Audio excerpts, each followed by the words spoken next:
Hello, everyone.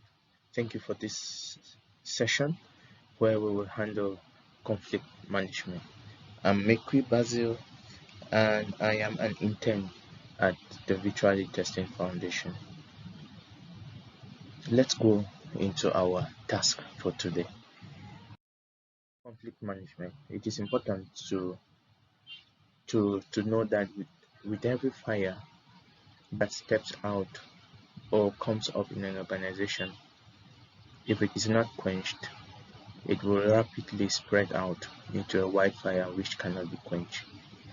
Therefore, it is important for people in an organization to bring different perspectives and knowledge to the team, improving problem solving and performance. Sometimes these differences can lead to conflict, and it is important to deal with it.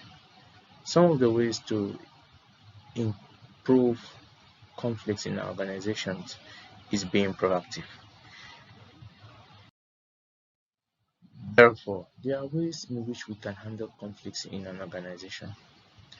We will be able to use the STAR technique to be able to handle conflicts. Therefore, for any conflict in our organization, some of the ways which we need to handle such a conflict is one, by understanding the situation of the conflict in the organization. Where did it start? What happened? Who was involved? And how did it begin? Where did it stem from? Secondly, is that we need to outline tasks that we need to handle this conflict. If tasks or ways in which we are to handle these conflicts are not outlined, it will cause serious situations which will cause trouble in the organization, and it will spread across the organization, making things difficult to be handled. We need to also set out a detailed action plan to make sure that these conflicts are handled, such as asking for forgiveness, understanding who went wrong, and not taking sides is very important.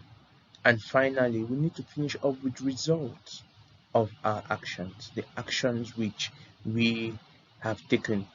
We need to find out results. We need to make sure that the actions we have taken have to produce positive results for the organization to move forward.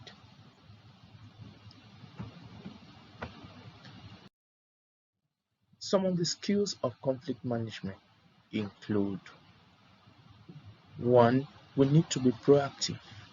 Conflict often starts with small disagreements that escalate fast. So if you can spot conflict, avoid leaving it to the team members or the human resource to resolve such conflicts. Instead, take actions. This shows that you can treat conflicts seriously and you don't condone destructive behavior. Secondly, we need to observe.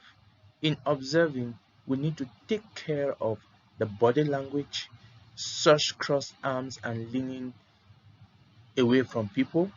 We need to look at facial expressions such as frowning or gazing down. We need to understand the voice tone such as cutting, disparaging, or dismissive ways of speaking. The next skill for conflict management is that we need to be fair and impartial. Even if we agree with one or more individuals in a conflict team, make sure that you remain objective. Give everyone the time and opportunity to present their own perspective on events and to respond to any criticisms. It's vital that all parties be able to state their case and are listened to. Next, we need to step in when needed. Let's not allow individuals to dominate or bully the conversation. Let's coordinate the discussions properly. Other ways include we need to avoid assumptions. In avoiding assumptions, let's avoid stating as facts things that we think we know or may have heard. And lastly, we need to be patient in resolving these conflicts. To be patient in resolving conflicts, we should understand that it takes time. especially with volatile, arrogant, or domineering personalities. It can also be challenging to engage introverted or uncommunicative employees. So it is important that we need to be patient and persevere. Therefore, some of the 5 conflict management steps we can use is that we need to speak to the team members individually. In speaking to the team members individually, we need to avoid making assumptions and let people open up to their own time, like we spoke earlier. We need to reassure employees that the discussions are confidential. Next is that we need to ask each party the same questions to remain impartial. Second, we need to bring people together. And once you have got a better understanding of the conflict and everyone's perspective, it is time to bring the relevant parties together and act as a moderator. We need to moderate to keep the tone of the conversation calm and non-threatening. We need to encourage active listening when they are together so people really understand where the other person is coming from. We need to encourage individuals to share ideas. What do they want or need? What would they be prepared to commit to? Encourage them to brainstorm some solutions. Ask them about situations where they've worked well together in the past. See if they can build on these positive experiences. Thirdly, we need to ask the wider team for ideas. In asking the wider team for ideas, when a conflict affects the whole team, provided it's not sensitive or confidential, you can ask for everyone's perspective. Talking things out helps you and your team to consider different assumptions, beliefs, and decision-making approaches. This can also be part of creating a psychological safe environment where people can feel comfortable sharing ideas and concerns, thus preventing future conflicts.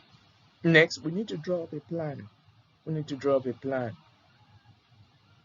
In that plan, we need to ask the parties to detailedly agree on actions for reconciliations, just like we spoke before, and get each other to commit to this strategy.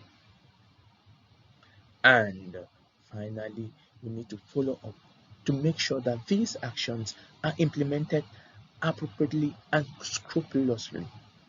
Ensure that issues have been resolved properly by following up on the situation. For example, people may feel aggrieved but not want to drag things out. You can use one-on-ones to prevent all disagreements from resurfacing. And try being anonymous to your team so that you can get feedbacks and get revealing lingering frustrations. In order to conclude our presentation, when you're faced with a challenging conflict situation in your team and are unsure how to handle it, seek support from trusted colleagues, the line manager, or even your human resource department.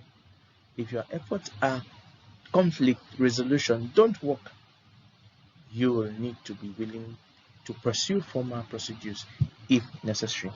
And some situations, such as harassment, discrimination, or bullying, require a formal disciplinary process to be followed. In these instances, or if you are in any doubt, liaise your human resource team for advice to handle such conflicts. Thank you for your kind attention, and I look forward to sharing other videos with you on how to handle organizational behaviors. And don't forget to subscribe to this channel for many informations await you as we see in the days ahead. Thank you very much, and God bless you.